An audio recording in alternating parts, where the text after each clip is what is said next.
Sund som kommer iväg bäst och lägger sig i tätt in mot första böjen där och vänder upp med ett par cykellängders försprång.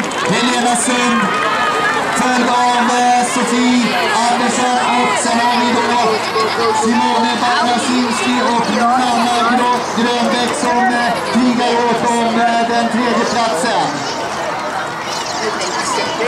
Ut på den näst sista sträckan av Helena Sund som går mot en seger här i nära A-finalen och blir nordisk mästarinna i den här klassen. Helena Sund före Sofie Andersson och så har vi på en tredje plats Simone Banasinski.